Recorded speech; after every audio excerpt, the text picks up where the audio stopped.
हर रोज़ लाखों इंडियन अपना फ़ोन उठाते हैं, यूट्यूब खोलते हैं और एक नाम सर्च करते हैं, ध्रुव राठी। कुछ लोग उन्हें वॉइस ऑफ ट्रुथ कहते हैं, कुछ लोग उन्हें प्रोपेगेंडा मशीन कहते हैं। लेकिन एक बात क्लियर है, इंडिया के डिजिटल मीडिया में इस एक इंसान ने जितना असर डाला है, उतना शायद ही किसी और कंटेंट क्रिएटर ने डाला। ये कहानी है एक छोटे से शहर रोहतक से निकलकर बर्लिन तक पहुंचने की। ये कहानी है फैक्ट चेकिंग, कंट्रोवर्सी और एक जनरेशन की है जो अपने न्यूज़ सोर्स खुद चूज करता है। 1994 को रोहतक हरियाणा में हुआ था। एक मिडिल क्लास हिंदू जाट परिवार में बचपन हरियाणा में ही बीता, जहां उन्होंने टेक्नोलॉजी, साइंस और करंट अफेयर्स में इंटरेस्ट दिखाना शुरू किया। स्कूल खत्म करने के बाद ध्रुव राठी जर्मनी चले गए फर्दर स्टडीज के लिए। वहां उन्होंने कार्लसरू इंस्टीट्यूट ऑफ टेक्नोलॉजी से मैकेनिकल इंजीनियरिंग में बैचलर्स डिग्री ली और उसके बाद रिन्यूएबल एनर्जी इंजीनियरिंग में मास्टर्स डिग्री कंप्लीट की। इंटरेस्टिंग बात यह है कि बीच में उन्होंने इकोनॉमिक्स और पॉलिटिकल साइंस में भी एक बैचलर्स प्रोग्राम ज्वाइन किया था, लेकिन वो कोर्स अधूरा छोड़ दिया और अपने असली पैशन कंटेंट क्रिएशन की तरफ बढ़ने के लिए 2013 में ध्रुव ने अपना यूट्यूब चैनल शुरू किया, लेकिन उस वक्त ये पॉलिटिकल कमेंट्री नहीं था। ये था सिंपल ट्रैवल ब्लॉग्स, जहां वो जर्मन और यूरोप की अपनी जिंदगी शेयर करते थे। धीरे धीरे उनका कंटेंट शिफ्ट हुआ, वो सोशल और पॉलिटिकल इश्यूज पे वीडियोस बनाने लगे। Clear explanation, data driven argument और एनिमेटेड ग्राफिक्स के साथ उनका style traditional Indian news channel से बिल्कुल अलग था। कोई शाउटिंग नहीं, कोई डिबेट पैनल नहीं, सिर्फ एक इंसान कैमरे के सामने सीधे सीधे फैक्ट एक्सप्लेन करता हुआ। 2020 में उन्होंने एक दूसरा चैनल भी शुरू किया, ध्रुव राठी व्लॉग्स, जहां वो अपनी पर्सनल लाइफ, ट्रैवल और लाइफ स्टाइल शेयर करते हैं अपनी वाइफ जूली एल्बियार के साथ, जिनसे उन्होंने नवंबर 2021 में वियना, ऑस्ट्रिया में शादी की। जैसे जैसे ध्रुव राठी के कंटेंट पॉलिटिकल हो गए, उनका रीच भी बढ़ता गया। वो करप्शन, डिसइंफॉर्मेशन, एनवायरनमेंट और गवर्नमेंट पॉलिसीज पे डीप डाइव वीडियोस बनाने लगे। उनके वीडियोस अक्सर मेन स्ट्रीम मीडिया के नैरेटिव को चैलेंज करते थे।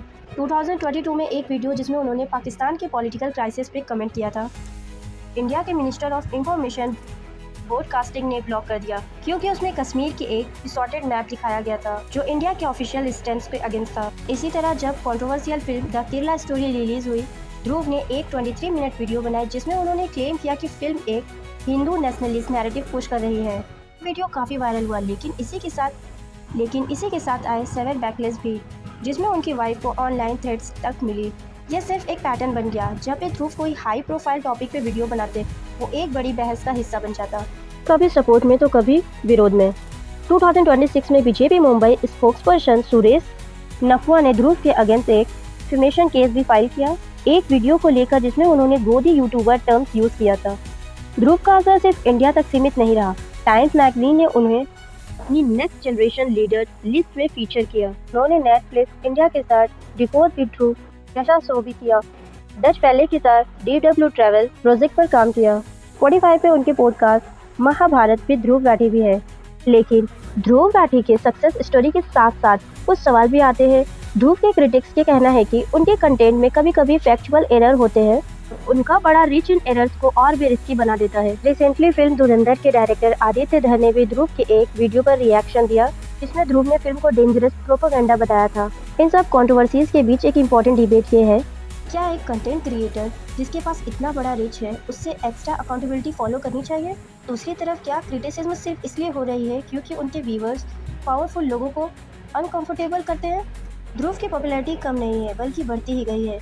इसकी वजह समझना जरूरी है। बहुत से young Indian traditional TVs news television है, उन्हें लगता है कि मेन स्ट्रीम मीडिया बायस है।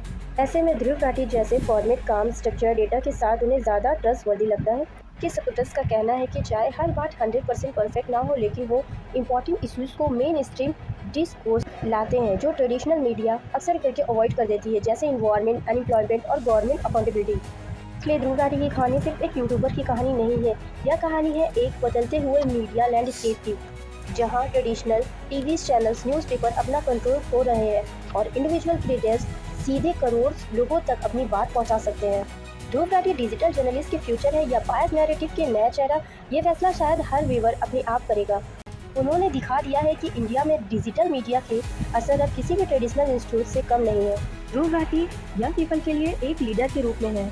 में सभी लोग अपना आइडल मानते हैं और उन्हें फॉलो करते हैं। Thank you for watching, like share and subscribe for next video.